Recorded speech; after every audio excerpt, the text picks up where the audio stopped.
All right, here we go. Let's go ahead and open this sucker up.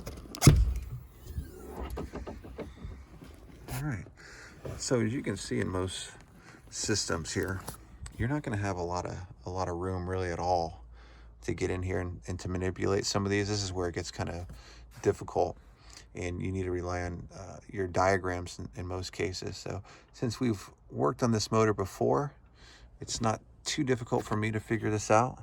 So I'm going to point out some things. This is the 5.0 liter, which is similar to the 5.8.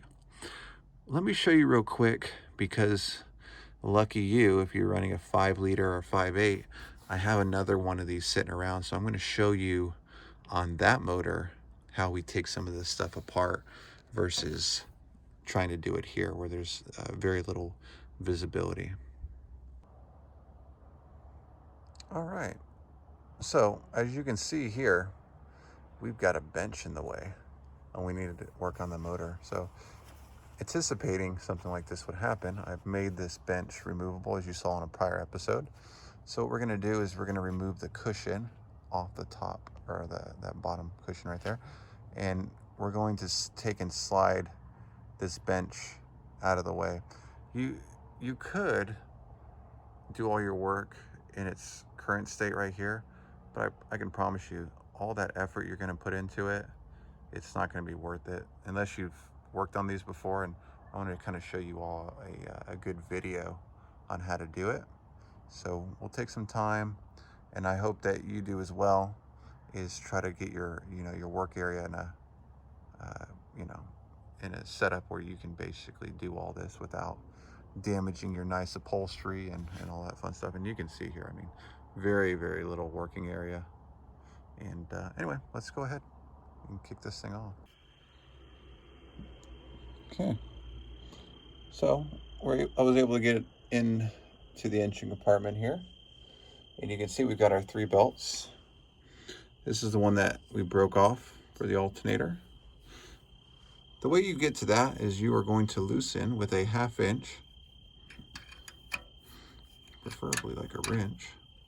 You loosen it just enough, and you should be able to take and slide this down. If it doesn't slide down, which in some cases it won't, you'll need to loosen up these bolts here, because I'm sure over time these have kind of seized up a little bit. So you'll just need to take, I believe, what is this 1/2 inch? No, it's probably gonna be 9/16, and just hold a backup to it back there, and you should be good to go with loosening up the alternator.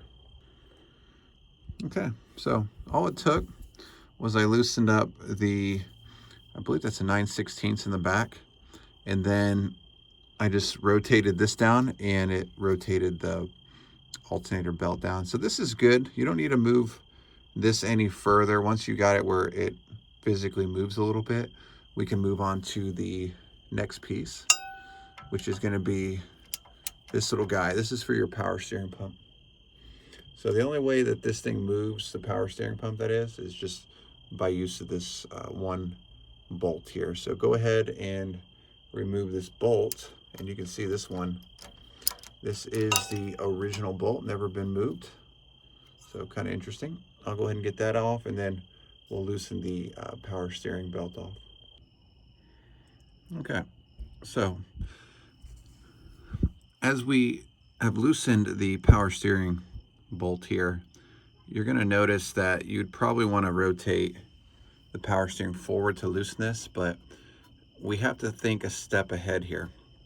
We need to get this water pump pulley off, and if you notice, there's not enough room to fit it in between here, and this is too thick to sandwich it in some shape or form. So believe it or not, you're going to have to pull off these bolts. And you see these are already kind of loose, and you can take them off a few different ways. You can take a 1/2 inch wrench here and a socket, right? So a 1/2 inch and a socket right here, and then you can loosen them up that way. The other way you could do this is you can create more tension on the belt Obviously this is in the neutral position here. What you can do is grab this and pull it actually tighter and make this tighter so it doesn't slip. But that may or may not help you. So at any rate, you're gonna have to pull this pulley off. So I'm gonna go ahead and slide it back down, loosening the tension a little bit. Not a big, huge requirement, but we do gotta get this pulley off. All right, and keep in mind this is original, so it's likely that this is not gonna come off very easily. So let's go ahead and pull it forward a little bit and see if we can rotate this power steering belt off. Kind of freeing up a little bit of tension here. All right, just like that. Okay, now let's see what we can do about getting this off. You can see it's probably gonna have a little bit of surface rust right here, and we're gonna have to work it off. Likely you'll use a rubber mallet on here if you want to use some penetrating oil to get this loosened up. But either way, I'm gonna hit it with a rubber mallet and probably both some penetrating oil. As you can see, this pulley has got a lot of rust on it, especially right there. So I'm gonna go ahead and take and clean this off and hit it with some, I guess we're gonna hit it with some etching primer to keep this thing from rusting anymore, because this is probably tearing up those belts pretty bad. All right, so anyway, let's go ahead and remove this. Okay, so what I did was I used some penetrating oil, and this is the stuff that I like to use. Pretty good. And then we'll take and grab our rubber mallet, a few little hits, and let's take a look, see what it does. See if it wants to come off. Oh yeah, no problem. So let's go ahead and finish pulling this off and clean this up, because it is looking pretty bad. Okay, you can see here, we got it sanded down pretty good, and I hit it with a good coat of primer. So that will be good there. So now that we've got that out of the way, we can go back and work on getting this other belt out of the way here. As you can see, it is all the way down. So basically you're gonna need to get in here and slowly work this out of the groove. Okay. And in doing so, you can actually see a lot of the cracking on the belts down here, interesting enough.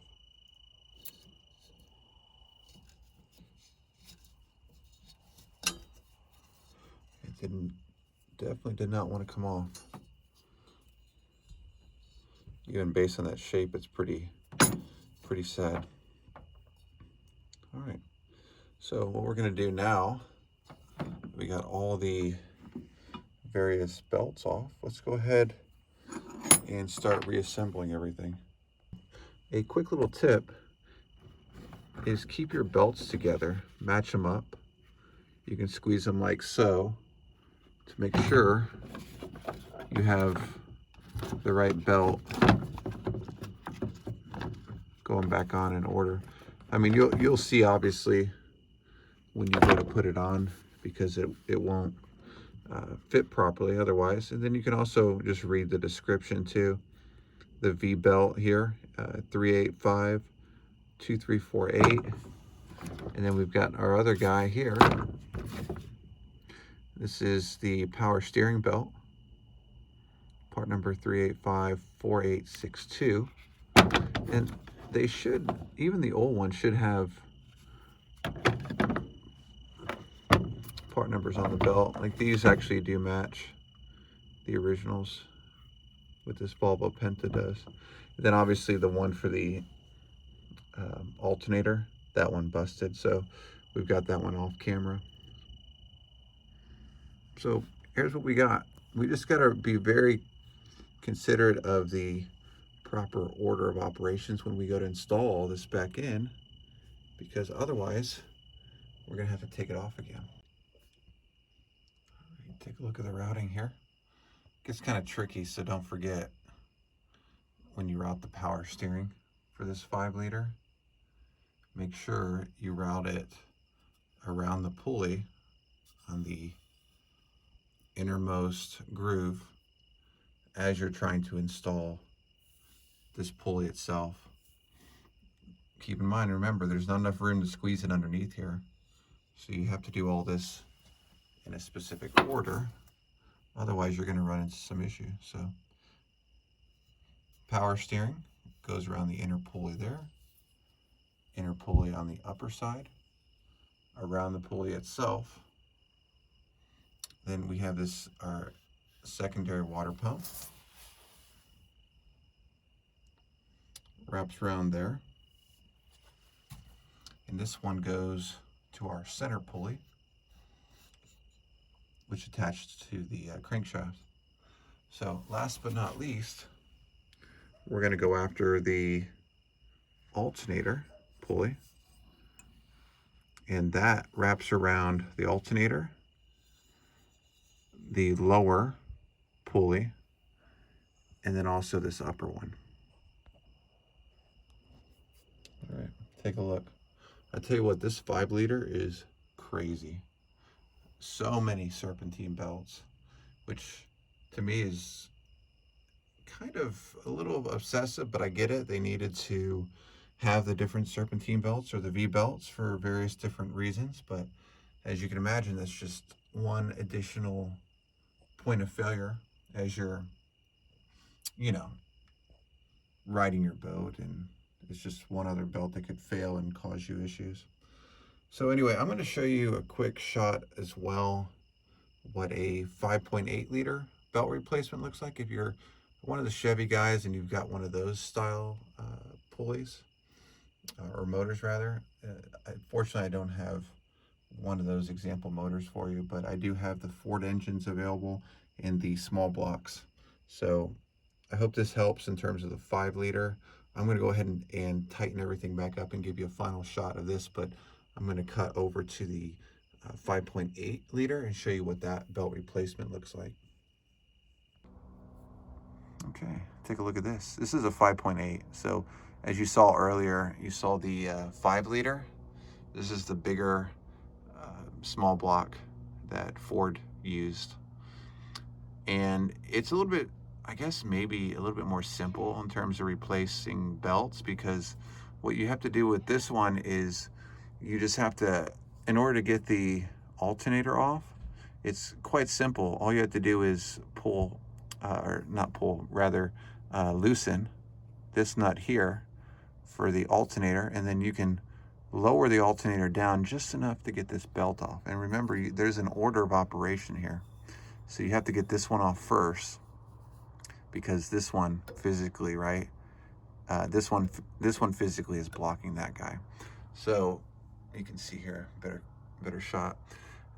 First thing, loosen this one all the way down, and then this alternator will slide down. Then you can pull this belt off, and then in order to get the power steering belt off, which is a little bit more difficult, it's a fixed length, so it's not adjustable like you see with the alternator.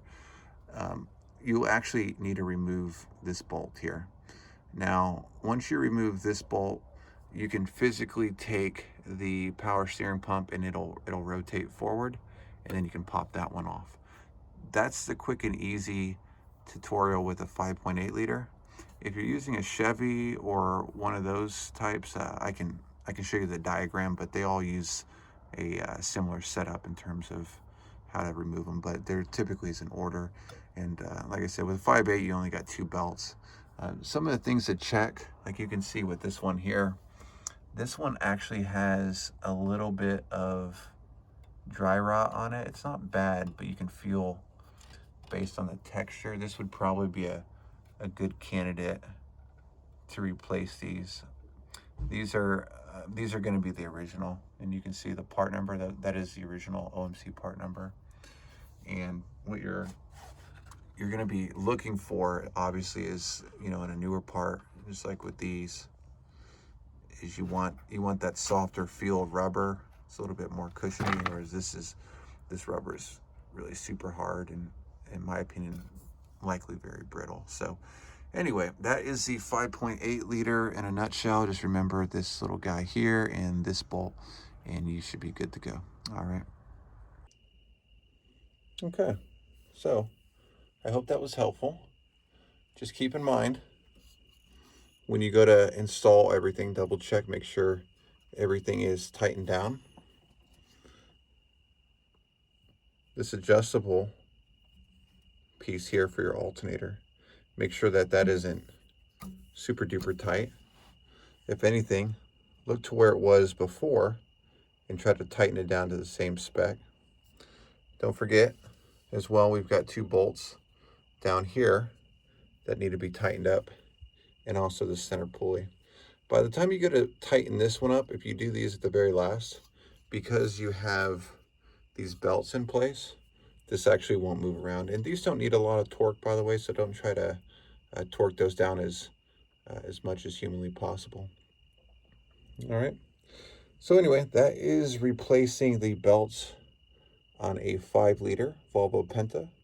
Should be the same thing for an OMC Cobra as well. Any questions, hit me up in the comments field. Any suggestions? If you have anything else you want to see maybe on these motors, let me know. Be more than happy to kind of go over that with everybody. As always, hit that subscribe button, like the video if you thought it was helpful, and we will catch you on the next episode. Have a good one, everybody.